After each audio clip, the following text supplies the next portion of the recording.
Howdy everyone, Pocher here with an Age of Magic video. In today's video we are going to talk about RNG within the game. RNG is one of those things that comes with most strategy based games. It's a common thing. It relies heavily on things like stuns and sleeps and debuffs and buffs. Characters have a percentage chance. They'll do an attack and there's a percentage chance to apply a special effect or something. RNG is just one of those common things. For gamers though, it's a plague. It's a plague thing. We hate it on most occasions. But how do you deal with it? RNG. RNG can be one of those things that severely diminishes your game because these games are based around people who want to build teams because they're building it for specific reasons. They're building it because their team counts as something, they can achieve something, and they don't want to build a team that relies on RNG because it's just not fun.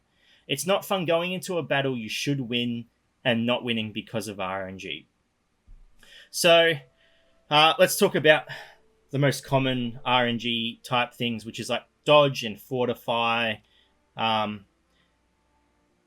These types of games, especially Age of Magic, that has just such beautiful characters. Each one of these characters, like I 100% believe that the community would be much happier if the characters were produced at a slower rate, but much more care went into them, and they were designed to be so unique and beautiful that they had their own style. Most of them do get released like that, but there's definitely room for improvement. So stuff like, for example, not every character in this game should have dodge. It's just not a thing, okay? For example, the dwarf faction is a faction that you would not consider a faction that would have dodge. They're stocky, built, short men. It's not something that comes with dwarf. The only dwarf that might have dodge is Gasser. Then you have characters like the Beastmen, for example. Now, the Beastmen are a faction you'd think would have dodge, but then take a character like Pig Boy, for example, or Fat Pig. I'm not saying pigs can't move quick. I'm sure they can when they need to, but generally, he would not be a character that would dodge. Druids, again, a faction that, might have decent dodge, but then you have Dreverard, who's a massive tree. Okay, Dreverard is not going to be a character that dodges. This guy's not moving quickly. But he may have increased fortitude because he's a massive tree. He might be more resistant to things. It's going to be harder for rock to freeze him because there's much more area to cover. So stuff like that. Then you have things like blinding characters. There should be characters in the game that can't be blinded because, it's just not part of their thing. For example, the only one I can really think of off the top of my head is someone like Hound and Gatekeeper. They don't have eyes, not that I can see. If they don't have eyes, how are they going to be blinded? It doesn't make any sense. How are they going to have their accuracy decrease? It's not an uncommon thing. There are games out there that already utilize this, like Marvel Strike Force, for example, with Daredevil. He can't have his accuracy decreased. He can't be blinded because he doesn't rely on those things. He relies on completely different senses to operate in battle. If you had a debuff that messed around with sound, then sure, maybe you might be able to decrease his fighting capabilities. But other than that, blindness shouldn't affect those heroes. Stuff like that. Each hero needs to be taken into consideration. You have all these beautiful heroes. They have their own personalities. Design them so. Lucky, for example, should be a character that has very high dodge. She's a small little rabbit. Rabbits are very quick creatures in real life. But how do you fix stuff like this in the game? You can't have a character like Lucky who is so powerful with ridiculous dodge. So if you want to put lots of dodge on her, you need to even out her abilities, okay? She can have strong healing abilities, but you need to nerf her a tiny bit. Make it even. Don't make a character ridiculously overpowered because it doesn't make it fun in the long run. It just makes it that players out there have to rely on using her in a team build. She's a vital part of a team build, and it just lowers the amount of team construction people can really work with. People want to use these characters. Playcott, hear me out.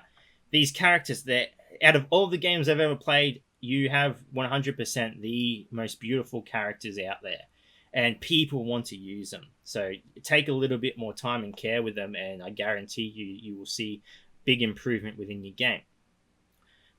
The next form of RNG I want to touch upon is something like this. Abaddon, let's look at his Dark Fire ability. Damages all enemies and has a 15% chance for every demon and renegade ally to remove all buffs and so on and so forth. It's a powerful ability. That's the general gist of it. Actually, let me look at a different character because this one probably works better for my example. Where is he? Mizuhiku. Deals undodgeable damage to all enemies and reduces their target's damage output by has a 6% chance per higher to... Oh, where is it? Which one is it? Oh, sorry, is it that one? Oh, yeah, this one. Sorry about that, guys. I knew it was this one. Has a 6% chance per high elf party to increase the special ability timer of any attack target by 1 turn per dot.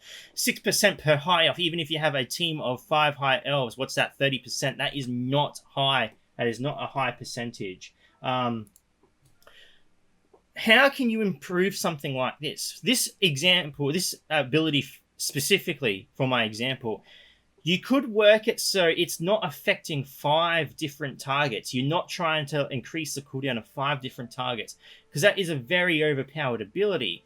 You could have an ability like that, make the requirements a bit harder, but they're achievable. 30%, people don't want to rely on a 30% chance in battle.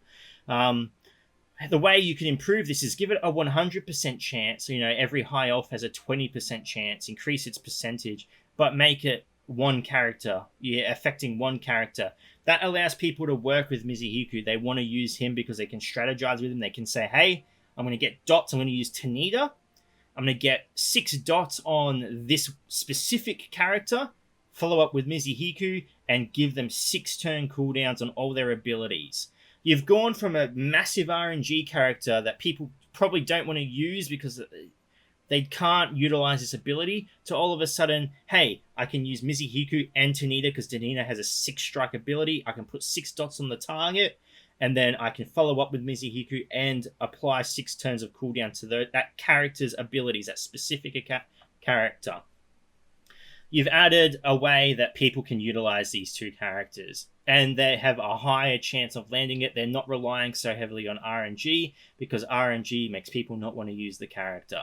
So if you have powerful abilities like this, keep them powerful, just lower the amount of characters they can affect and increase the chances of it. RNG is a bane. It's a bane in most games, okay? People do not like it. They just like building teams they know are going to work against the thing they want it to work against. They don't want to have to rely on RNG. The worst thing is going into battle, like Abaddon squads, for example. He is obviously your headliner. You want him to land his abilities, because if he doesn't land his abilities, he's essentially a useless character. He's not getting that cooldown reduction on his main AoE attack, and then he becomes a useless character for several turns, and you're relying on 4 other characters to carry him. So if you can rework him, that he is usable no matter what, he's going to get the job done, but it's more specific to a single target instead of AoE. Or you could have it landing as an AoE, but reduce the effect of it so it's not becoming so damaging.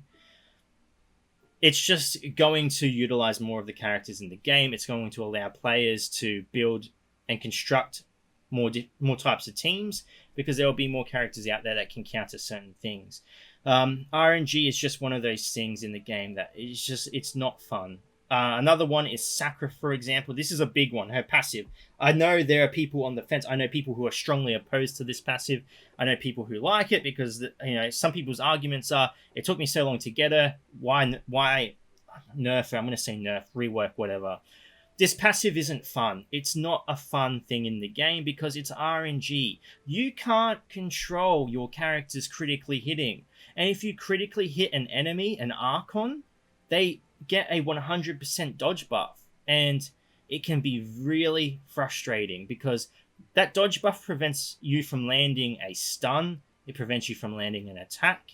It can really mess you up, and it's not because of anything you've done wrong. It's because you used an attack, and unfortunately, and critical hits should never be an unfortunate thing. You should want to land critical hits, but the critical strike bums you over because it applies the dodge buff.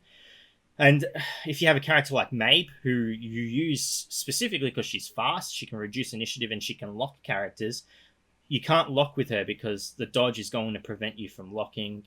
And it's not like you can work around it. You can sometimes remove dodges with a basic attack or something and then line it up for your next character. But overall, it's it's a real pain in the ass. So I think many aspects of the game in terms of RNG and the chances of it happening are very low because the game continuously moves forward. I'm a big advocate for reworking champions. I think reworking champions is very healthy in games.